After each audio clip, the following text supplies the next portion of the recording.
Dracula by Bram Stoker. Chapter 2. Jonathan Harker's Journal.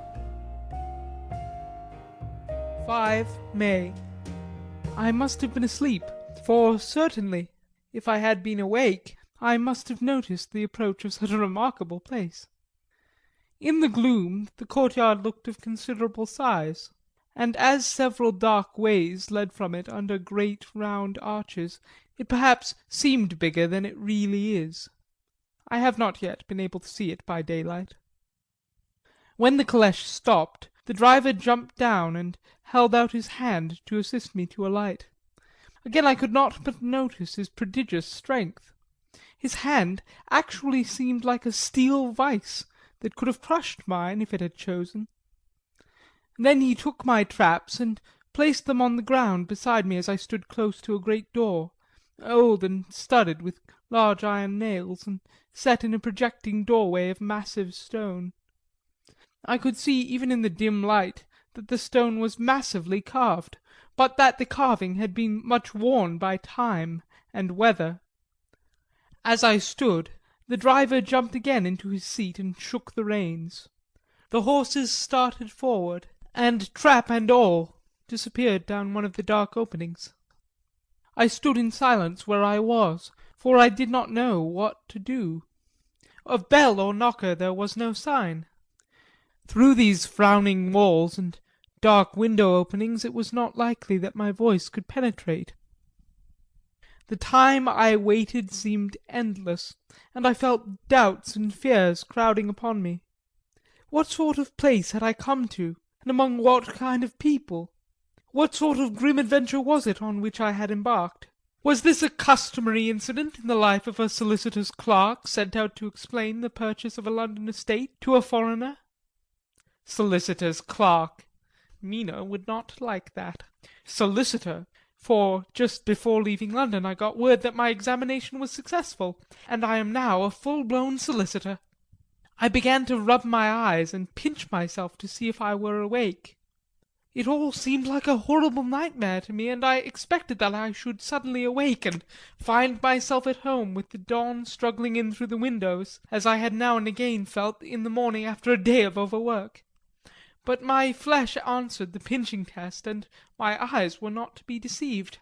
I was indeed awake, and among the Carpathians. All I could do now was to be patient, and to wait the coming of morning. Just as I had come to this conclusion, I heard a heavy step approaching behind the great door, and saw through the chinks a gleam of a coming light. Then there was the sound of rattling chains, and the clanking of massive bolts drawn back. A key was turned with the loud grating noise of long disuse, and the great door swung back. Within stood a tall old man, clean-shaven save for a long white moustache, and clad in black from head to foot, without a single speck of colour about him anywhere. He held in his hand an antique silver lamp, in which the flame burned without a chimney or globe of any kind, throwing long quivering shadows as it flickered in the draught of the open door. The old man motioned me in with his right hand, with a courtly gesture, saying in excellent English, but with a strange intonation, "Welcome to my house.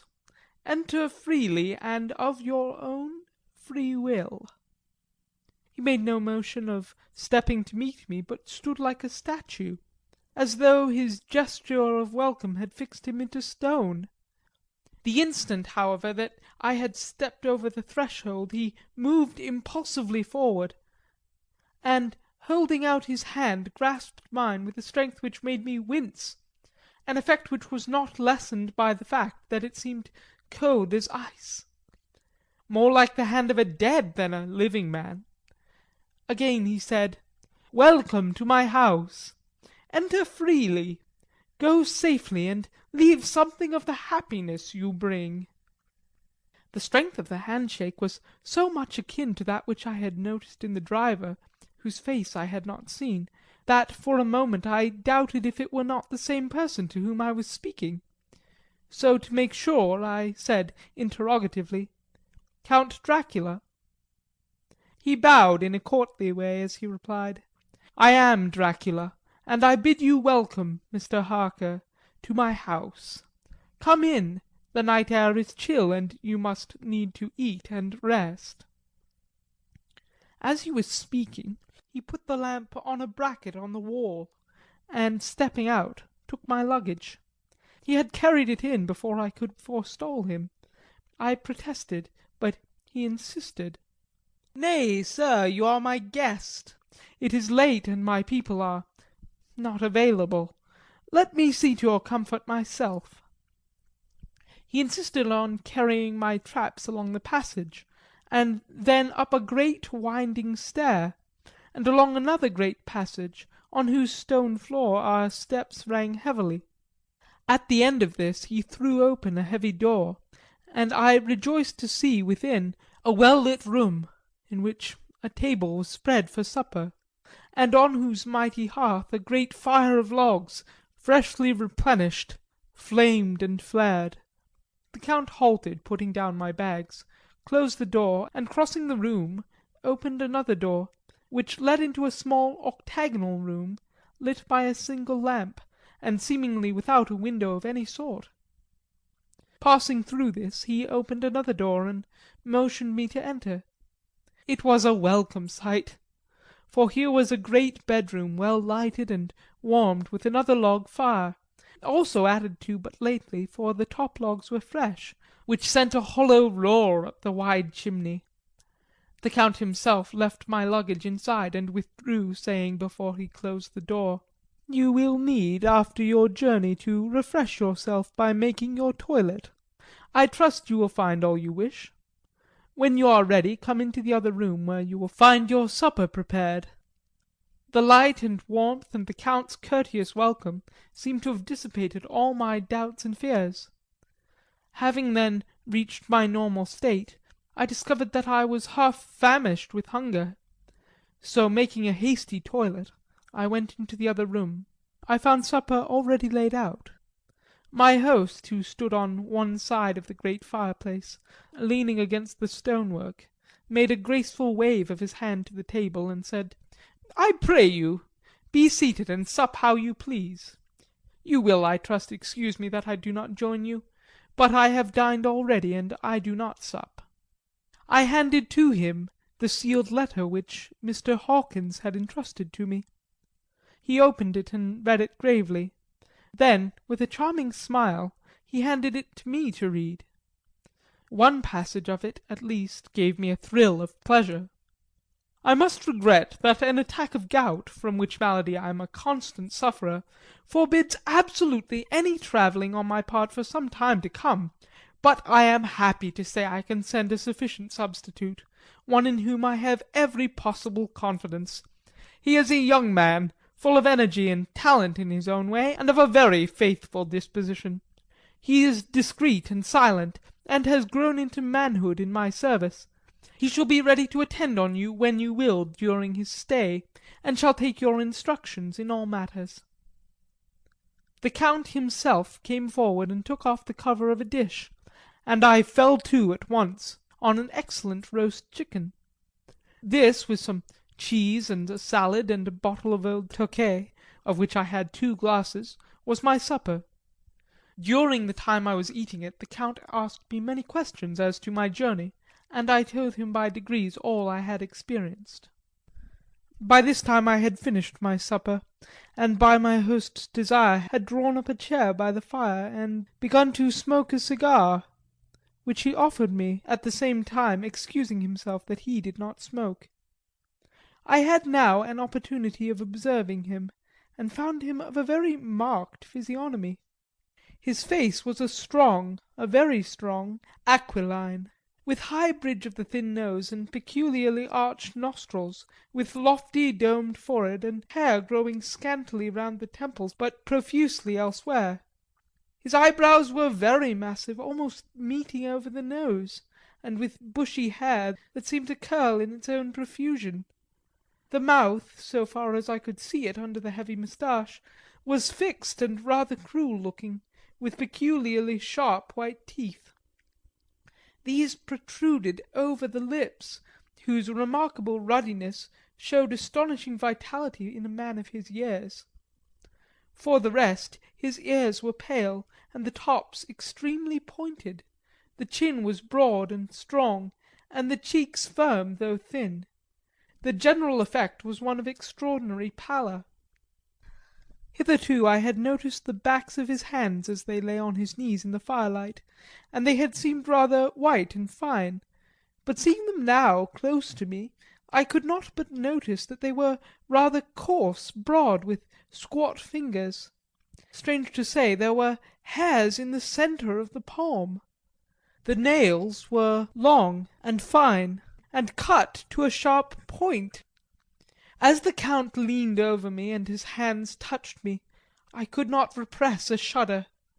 It may have been that his breath was rank, but a horrible feeling of nausea came over me, which, do what I would, I could not conceal. The Count, evidently noticing it, drew back, and with a grim sort of smile, which showed more than he had yet done his protuberant teeth, sat himself down again on his own side of the fireplace. We were both silent for a while, and as I looked towards the window I saw the first dim streak of the coming dawn. There seemed a strange stillness over everything, but as I listened I heard as if from down below in the valley the howling of many wolves. The Count's eyes gleamed, and he said, "Listen to them, the children of the night. What music they make!" Seeing, I suppose, some expression in my face strange to him, he added, "Ah, sir, you dwellers in the city cannot enter into the mind of the hunter." Then he rose and said, "But you must be tired. Your bedroom is all ready, and tomorrow you shall sleep as late as you will. I have to be away till the afternoon, so sleep well and dream well." With a courteous bow he opened for me himself the door to the octagonal room, and I entered my bedroom. I am all in a sea of wonders. I doubt, I fear, I think strange things, which I dare not confess to my own soul. God keep me, if only for the sake of those dear to me. 7 May. It is again early morning, but I have rested and enjoyed the last 24 hours. I slept till late in the day, and awoke of my own accord.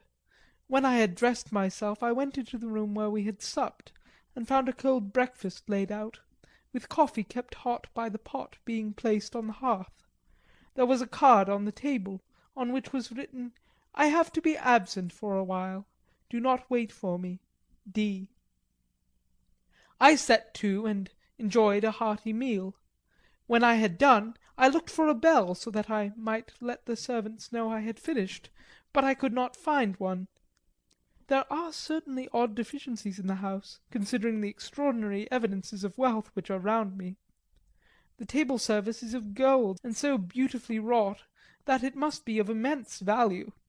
The curtains and upholstery of the chairs and sofas, and the hangings of my bed are of the costliest and most beautiful fabrics, and must have been of fabulous value when they were made, for they are centuries old, though in excellent order. I saw something like them in Hampton Court, but they were worn and frayed and moth-eaten. But still in none of the rooms is there a mirror.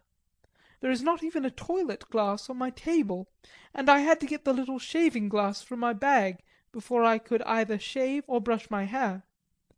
I have not yet seen a servant anywhere, or heard a sound near the castle, except the howling of wolves. Some time after I had finished my meal, I do not know whether to call it breakfast or dinner, for it was between 5 and 6 o'clock when I had it, I looked for something to read, for I did not like to go about the castle till I had asked the Count's permission.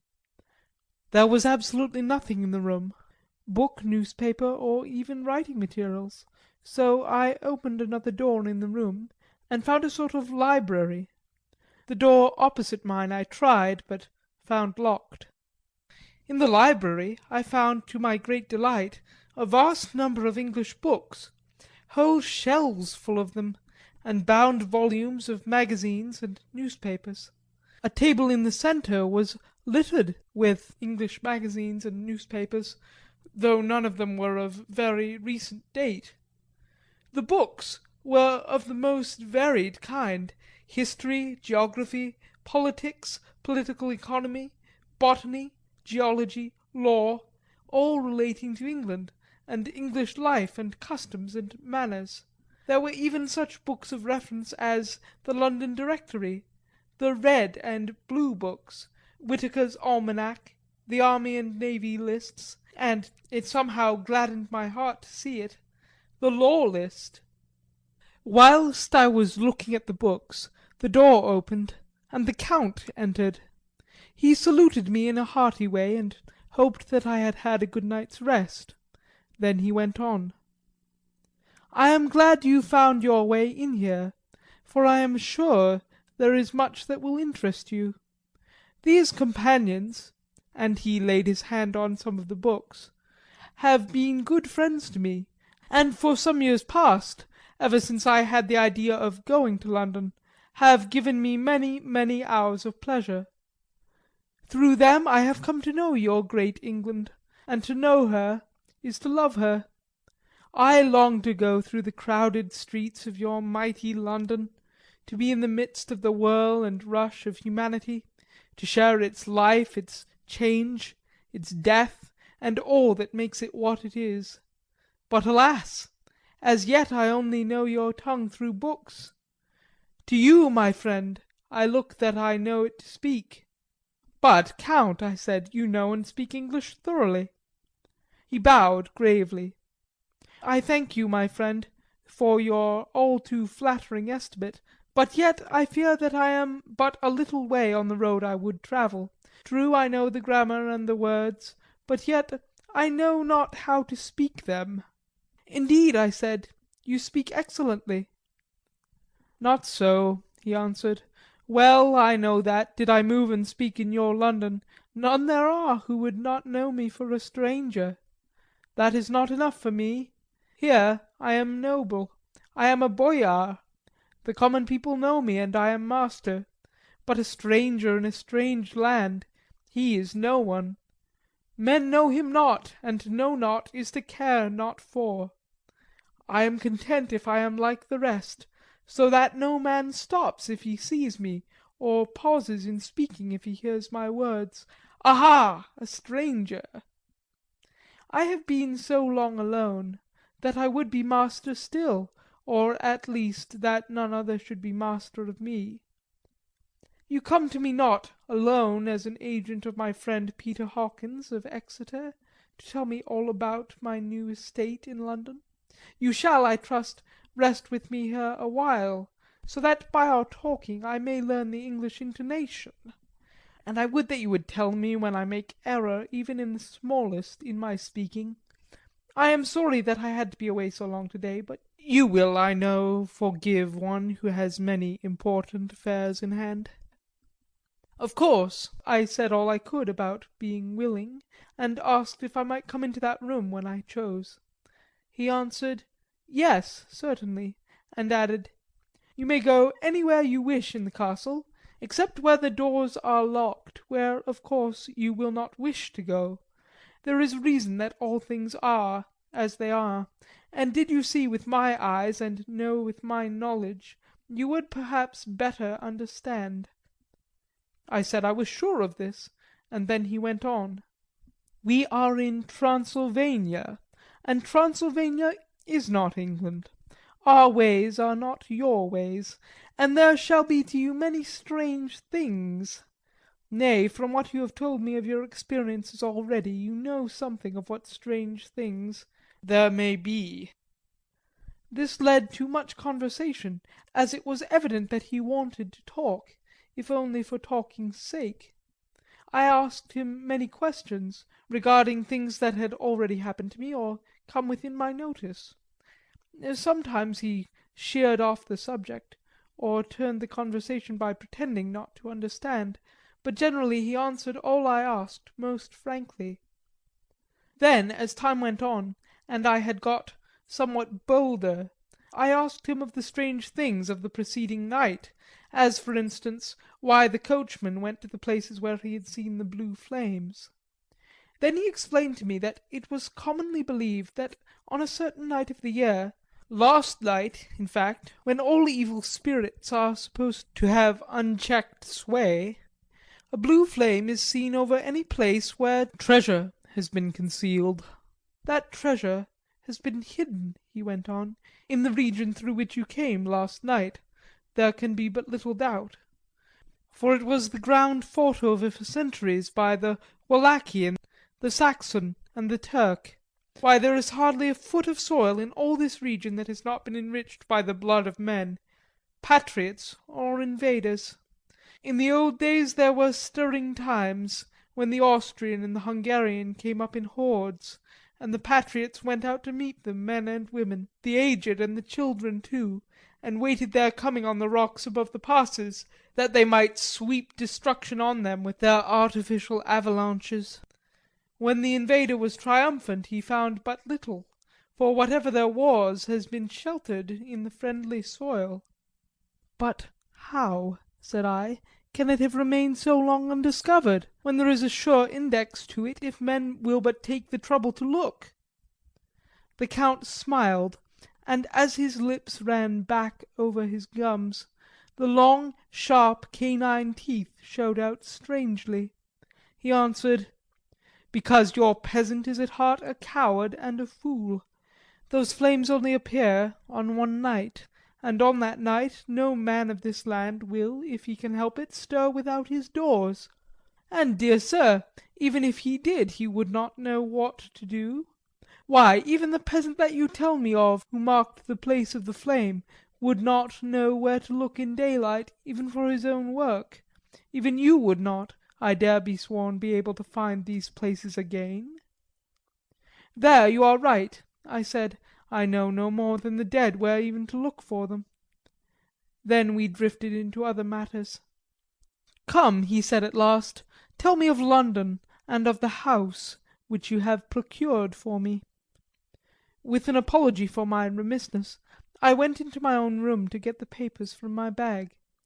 Whilst I was placing them in order, I heard a rattling of china and silver in the next room, and as I passed through, noticed that the table had been cleared and the lamp lit, for it was by this time deep into the dark. The lamps were also lit in the study or library, and I found the Count lying on the sofa, reading, of all things in the world, an English Bradshaw's Guide. When I came in he cleared the books and papers from the table, and with him I went into the plans and deeds and figures of all sorts. He was interested in everything, and asked me a myriad questions about the place and its surroundings. He clearly had studied beforehand all he could get on the subject of the neighbourhood, for he evidently at the end knew very much more than I did. When I remarked this, he answered, "Well, but my friend, is it not needful that I should? When I go there I shall be all alone, and my friend Harker Jonathan—nay, pardon me, I fall into my country's habit of putting your patronymic first—my friend Jonathan Harker will not be by my side to correct and aid me.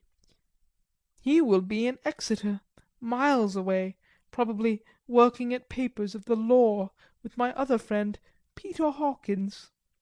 So we went thoroughly into the business of the purchase of the estate at Purfleet.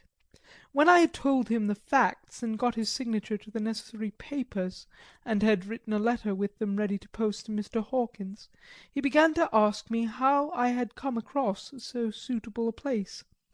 I read to him the notes which I had made at the time, and which I inscribe here.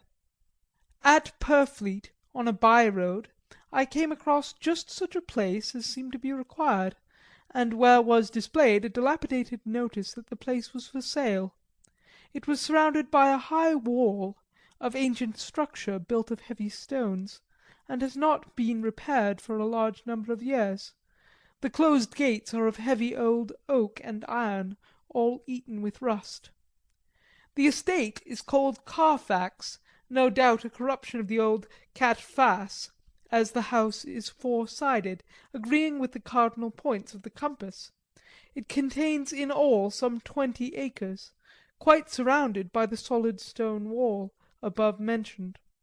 There are many trees on it, which make it in places gloomy, and there is a deep, dark-looking pond or small lake, evidently fed by some springs, as the water is clear and flows away in a fair-sized stream.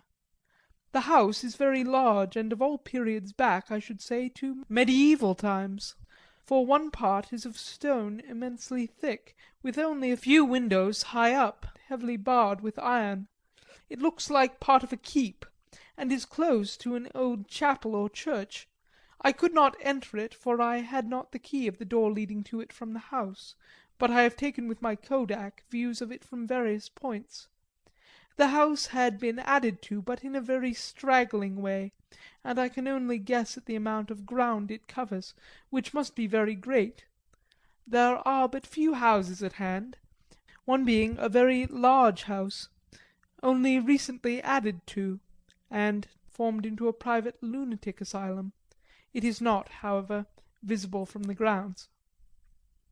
When I had finished, he said, "I am glad that it is old and big. I myself am of an old family, and to live in a new house would kill me. A house cannot be made habitable in a day, and after all, how few days go to make up a century. I rejoice also that there is a chapel of old times. We Transylvanian nobles love not to think that our bones may lie amongst the common dead. I seek not gaiety nor mirth, nor the bright voluptuousness of much sunshine and sparkling waters, which please the young and gay. I am no longer young, and my heart, through weary years of mourning over the dead, is not attuned to mirth. Moreover, the walls of my castle are broken. The shadows are many, and the wind breathes cold through the broken battlements and casements. I love the shade and the shadow, and would be alone with my thoughts when I may." Somehow his words and his look did not seem to accord, or else it was that his cast of face made his smile look malignant and saturnine. Presently, with an excuse, he left me, asking me to pull my papers together. He was some little time away, and I began to look at some of the books around me. One was an atlas, which I found opened naturally to England, as if that map had been much used.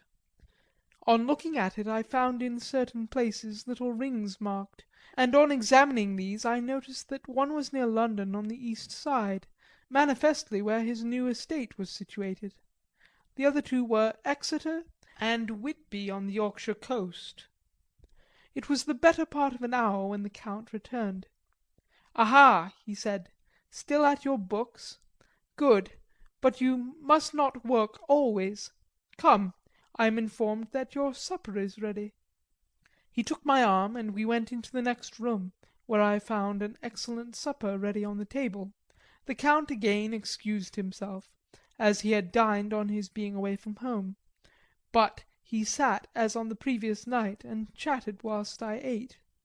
After supper I smoked as on the last evening, and the Count stayed with me, chatting and asking questions on every conceivable subject, hour after hour. I felt that it was getting very late indeed, but I did not say anything, for I felt under obligation to meet my host's wishes in every way.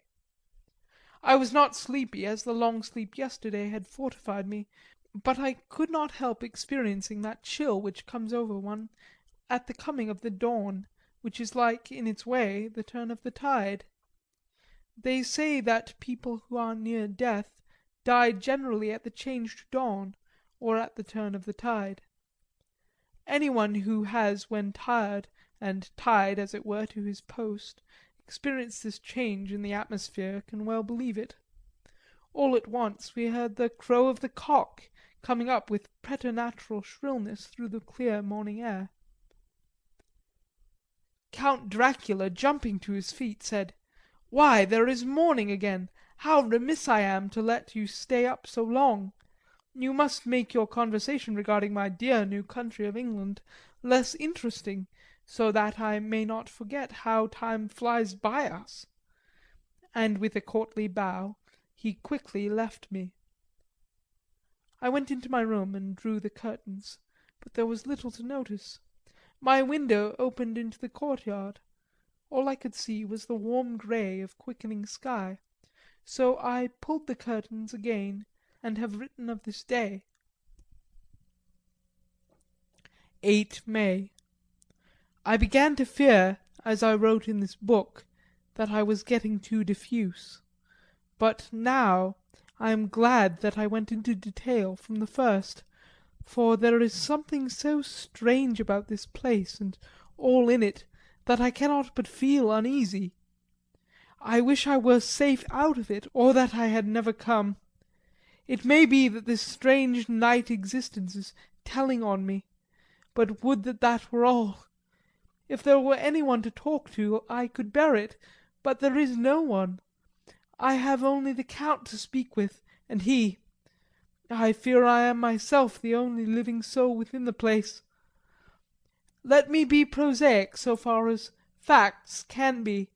It will help me to bear up, and imagination must not run riot with me. If it does, I am lost. Let me say at once how I stand, or seem to. I only slept a few hours when I went to bed, and feeling that I could not sleep any more, got up. I had hung my shaving glass by the window, and was just beginning to shave.